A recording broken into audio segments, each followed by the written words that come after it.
Zwani indaba madoda ngizokusehlisa ayikho le ndaba ayikho le ndaba yakho le ayiphili le ndaba yakho le ayiphili ayikho le ndaba yakho le ayikho le ndaba yakho mkhaya ayikho le ndaba yakho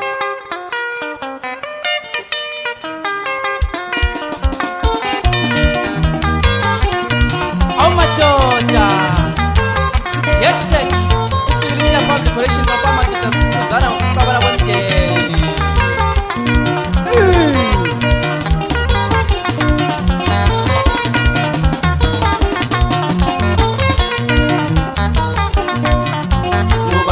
waqala le ndaba yokuxabana kwemdeni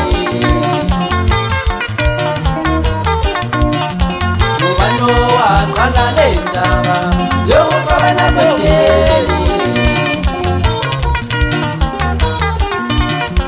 ayona impi yomdeni singathi lisiko kuyo yonke imdeni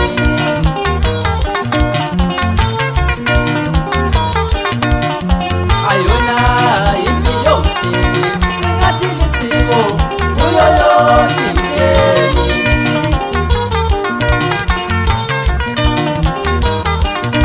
awumadoda sikhuza udlame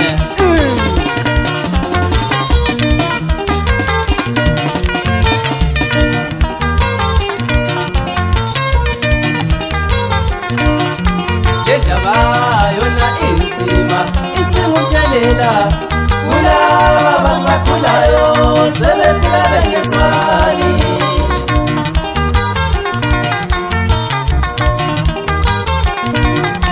le ndaba yona inzima isingumthelela kulaba abasakhulayo sebekhula bengezwani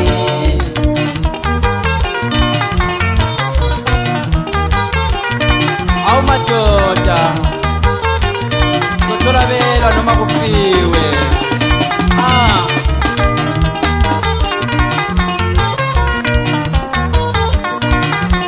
abanye balwa kufiwe asakele ukubambana abanye balwa kufiwe asakele ukubambana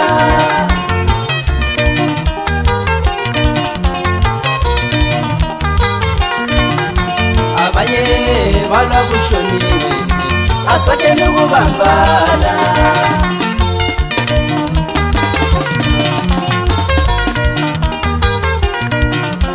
abanye balwa kushoniwe asakele ukubambana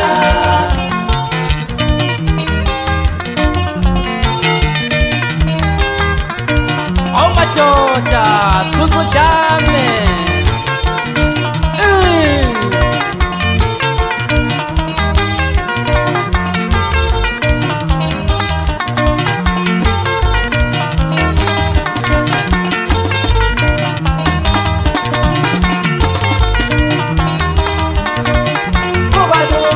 bafowethu uma sizwana kubalula dadewethu uma sizwana siphakamise madoda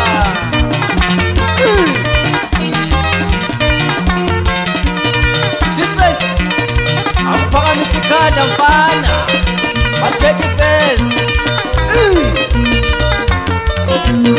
the big talented mfana wao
kubalula bafowethu uma sizwana, kubalula dadewethu uma sizwana.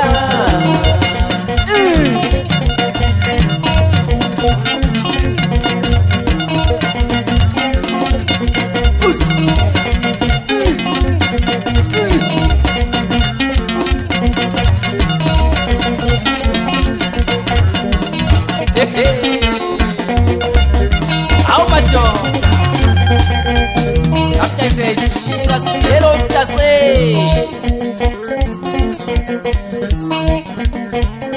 beyifakaza amadoda nje abophilani ebethi hayi indaba leyo uxabana kwemdeni ngathi iyakhula mfana.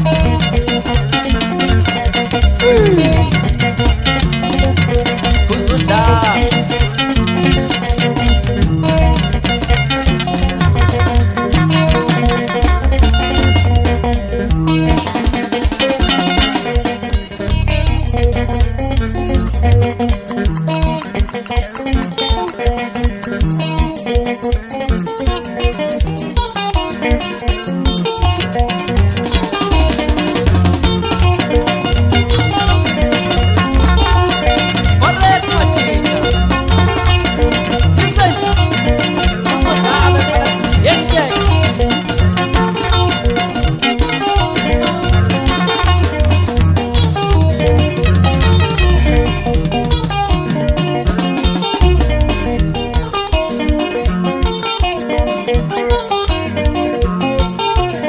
bejali bayisala bezana amakatshali.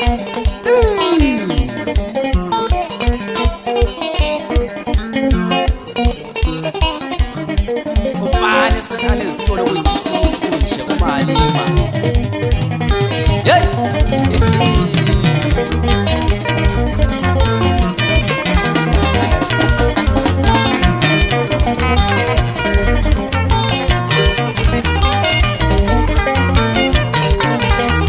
Ukubambana sifundiseni abancane, udlala ukubambana sifundiseni abancane, udlala ukubambana sifundiseni abancane,